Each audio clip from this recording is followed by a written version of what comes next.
ہندوستان کے army chief نے یہ دعویٰ کیا ہے کہ وہ آپریشن سندور پارٹ 2 کے لیے اب تیاری پکڑ رہے ہیں اور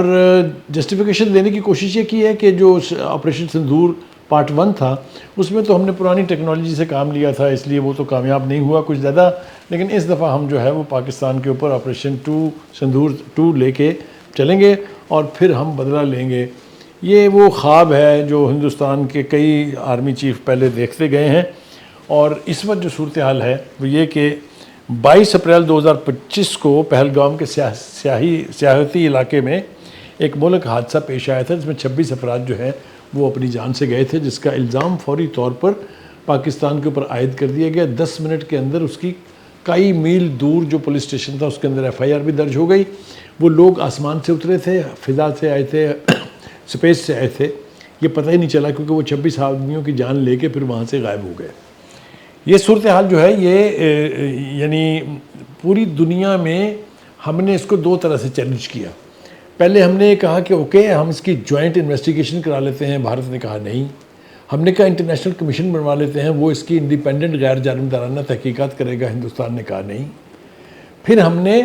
اپنا موقف لے کے ہم دنیا بھر میں گئے اور ہم نے ثابت کیا کہ یہ فالس فلیگ آپریشن جو ہے یہ ایک تو بھارت میں روایت ہے۔ BJP کی گورنمنٹ جب بھی ہوتی ہے، انہیں جب بھی کسی ریاست میں یا مین مرکز میں الیکشن لڑنا ہوتا ہے تو وہ کوئی نہ کوئی فالس فلیگ آپریشن کر کے اپنے ووٹر سے ووٹ کے طلبگار ہوتے ہیں، اور یہ ہندوستان کے اندر کارآمد رہا ہے یہ جو طریقہ کار ہے BJP کا۔ لیکن یہ جو فالس فلیگ آپریشن تھا جس کا میں نے ذکر کیا پہلگام میں، اس سے پہلے اری میں جو کچھ ہوا وہ سب کے سامنے ہے، اس سے پہلے جو پارلیمنٹ پر اٹیک ہوا تھا وہ سب کے سامنے ہے۔ تو پاکستان پر الزام دھرنا یہ آسان ترین ہے۔ جب یہ ہزیمت ہضم نہیں ہوئی مودی کو تو پھر انہوں نے فیصلہ کیا کہ پاکستان کے اوپر حملہ کیوں نہ کر دیا جائے،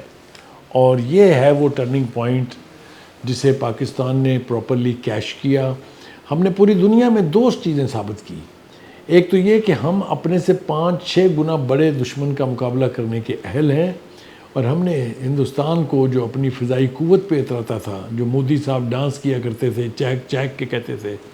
ہمارے پاس اب رفیل آ گئے ہیں، ہم تو اب بس رفیل کے ذریعے گھس کے ماریں گے، پاکستان کو سبق پڑھا دیں گے۔ ان رفیل کا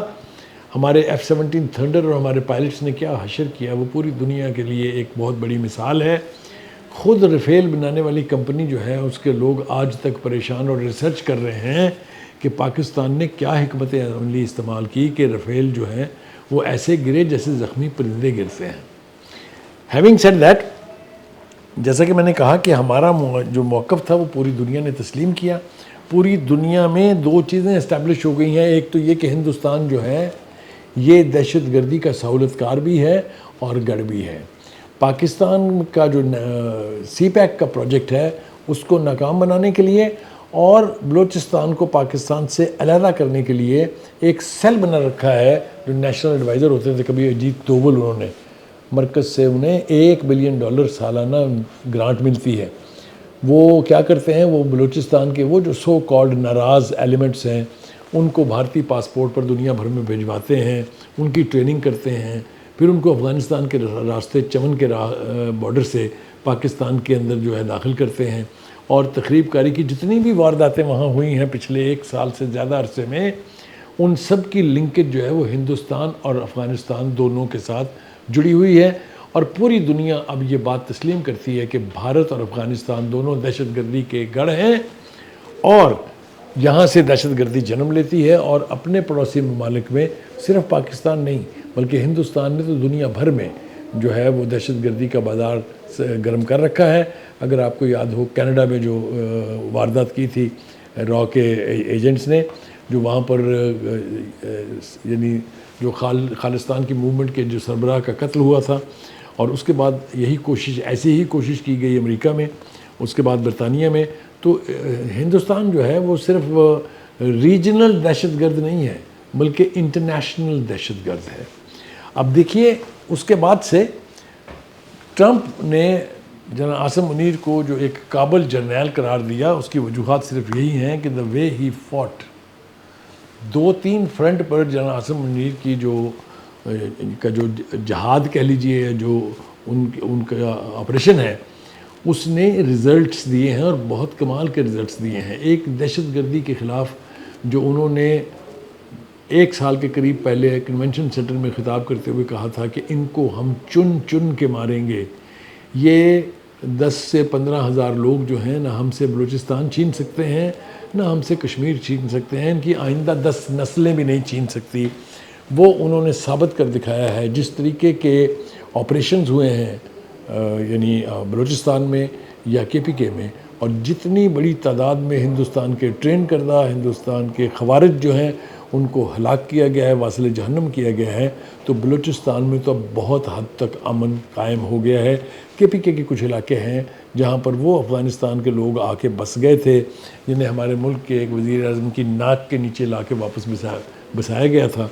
ان کا کلا کما جو ہے وہ بھی ہو رہا ہے. کاش اگر KPK کی حکومت جو ہے وہ شروع سے ہی پاکستان کی مرکزی حکومت کے ساتھ آن بورڈ ہوتی تو یہ کسی ابھی اب تک پاک ہو گیا ہوتا. دوسری ایک اور جو فائدہ ہمیں ہوا ہے وہ یہ کہ جو حالیہ جنگ ہے یعنی امریکہ اور ایران کے بیچ، اس میں ہمارا بہت بڑا امیج بن رہا ہے ایز پیس کیپرز. یعنی 47 سال سے 2 متحارب ملک، ایک دنیا کی سپر پاور اور دوسری ریجنل پاور، جو آپس میں بات چیت کرنے کے لیے تیار نہیں تھے، ایک دوسرے کی شکل دیکھنے کے روادار نہیں تھے، ان کو ہماری ڈپلومیٹک پولیٹیکل جو ایفرٹس تھی جن کو لیڈ کیا جناب عاصم منیر نے اور پاکستان کے پرائم منسٹر شہباز شریف نے، اس کی بنیاد پر بالآخر ہم نے اسلام آباد میں ان دونوں سائیڈوں کو ایک ٹیبل کے اوپر بٹھا دیا. یہ بہت بڑی بات ہے. اس کو اگر آپ انٹرنیشنل لیول پر دیکھیں تو اس کی اب تعریف جو ہے وہ دنیا بھر میں کی جا رہی ہے. دنیا بھر کے جو لیڈرز ہیں، چاہے وہ یورپ ہے، چاہے وہ لیٹن امریکہ ہے، چاہے وہ ایشیا ہے، وہ ہمارے رول کو، ہماری اس دانش مندی کو، اس کی تعریف کر رہے ہیں. مطلب ہے جتنی تعریف اس وقت ہو رہی ہے اتنا ہی ذلیل ہندوستان ہو رہا ہے، اس لیے کہ مودی جو ہے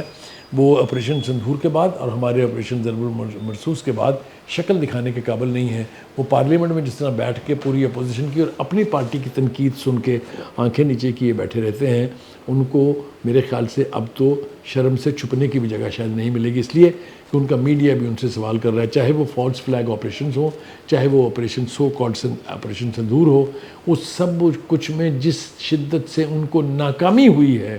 وہ منہ چھپاتے پھر رہے ہیں، اس میں کوئی دو رائے نہیں ہے. دوسری طرف ہم نے اب یہ فیصلہ کیا ہے کہ ہم اپنے دفاع کو مضبوط سے مضبوط تر کرتے جائیں گے. تو آپ نے دیکھا ہوگا کہ تھوڑے تھوڑے وقفے کے بعد مختلف قسم کے میزائلز جو ہیں اس کے ٹیسٹ ہو رہے ہیں. ہم نے اپنی ایئر فورس جو ہے اس کو انتہائی ماڈرن ٹیکنیک کے ساتھ جو ہے وہ اپ گریڈ کیا ہے. ہماری نیول جو ہے اس نے اس جنگ کے، جس کا میں حوالہ دے رہا تھا آپ سے، 400 میل کے علاقے میں قریب نہیں آنے دیا کراچی کے جو